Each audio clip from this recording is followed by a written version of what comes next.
Hi, my name is Sachin Shridharani. I'm a board-certified plastic surgeon in New York City on Manhattan's famed Fifth Avenue and the founder of Lux Surgery, the confluence of luxury and aesthetic surgery. I'm also Associate Clinical Professor of Plastic Surgery at WashU School of Medicine.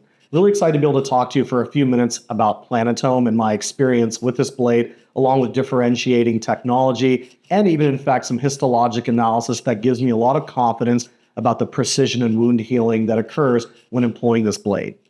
Firstly, when you think about the entire blade technology and the market for blades, surgical blade really is about around 1915, so when we really started to see the entire market emerge. And since then, per annum, we have around 5 billion units that basically are exchanged around the world to be able to use for surgical technology. There just really hasn't been that much innovation. So when I started hearing about this polishing technology from the semiconductor world that's leading to a nearly flawless type of blade, I got really excited wanting to adopt this to see if in fact I found there to be a nice advantage when taking care of my patients for elective aesthetic surgery in New York City. As mentioned before, there really hasn't been that much innovation in the world of surgical blades over the past 100 years. And just take telephones, for example. Think about what has transpired in the world of innovation with a phone. 100 years ago, you probably had a rotary desk phone that then eventually moved on towards a little bit more of a complex phone, maybe a desktop touch-tone phone, and then maybe cordless phones. And think about your bag phone that you had to carry around even if you wanted a cellular device. And the overall evolution to today's supercomputer in the palm of your hand, like an iPhone or a smartphone. During that entire time, just using that as an example, what have we actually seen as surgeons with surgical blades? Very little actual advancement or innovation. So with this semiconductor polishing technology that is used for the Planatome blades, we find that we have a logarithmically greater precise type of scalpel. And if you look at scanning electron microscopy and high magnification of the cutting edge, you'll see very, very closely and very easily that this is a much more differentiated technology that leads to less tissue trauma when actually incising the skin.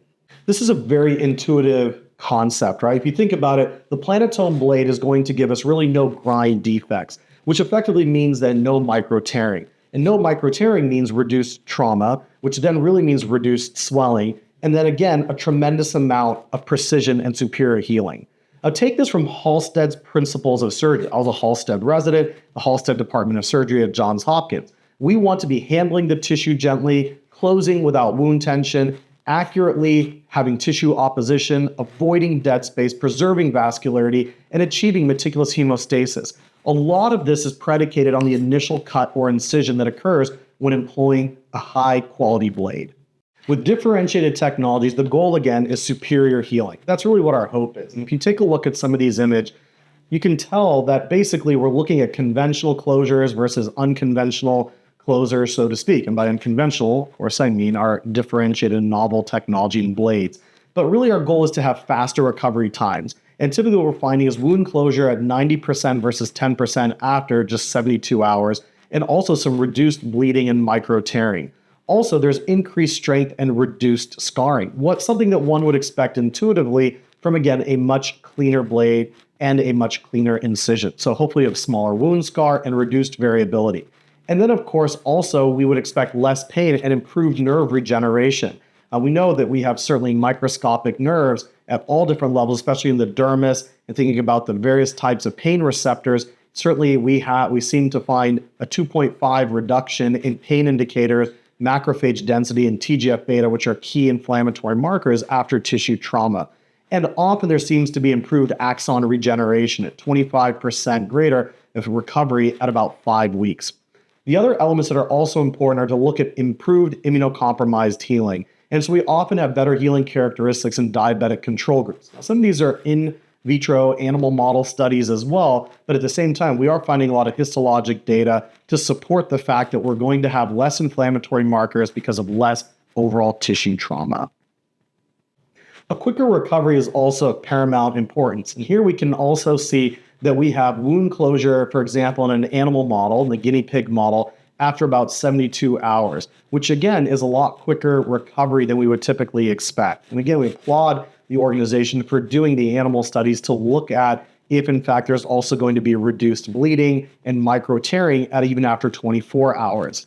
Then if we look at the blades being used on several different humans in different types of internal control, so to speak, you can find that here in the gingival buccal sulcus, conventional versus planatome, the macroscopic evidence of quicker healing, and then certainly even with a canthal type of procedure performed in a very sensitive area, the inner eye of a pediatric patient, you can see the side-by-side comparison of the conventional versus the planatome blade when doing appropriate reconstructive work on the medial canthus of this child.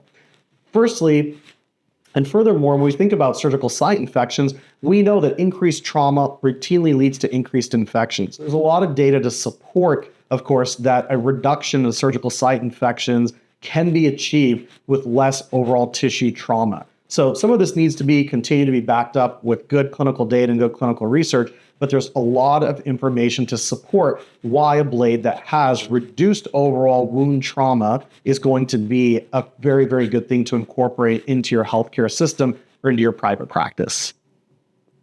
There's often increased wound strength and reduced scarring when using a better quality blade. Again, taking it back to that animal model that we discussed earlier with the guinea pig, we can see this image here that overall, even at day 7, we find that we have increased irregularity and size of collagen deposition for the control blade. And basically that makes sense because there's more tissue trauma. But at day 180, we have reduced tissue disruption at the incision site, which overall favors a better scar contraction. And we see faster collagen reorganization. Take that into, again, the human subjects where you can look at a scalp incision and scalp wounds. We also see here a patient who had a portion of their incision performed with a planatome blade versus a conventional blade. Look at 60 days post-op. Conventional blade on this patient is leading to a near hypertrophic scar. We have a raised, slightly pink scar versus the planatome component of it at the superior aspect, which is certainly still a little bit hyperpigmented, as someone would expect for a fresh scar, but also relatively flattened, not as thick, not as agitated, all again leading towards seeing that there's less tissue trauma.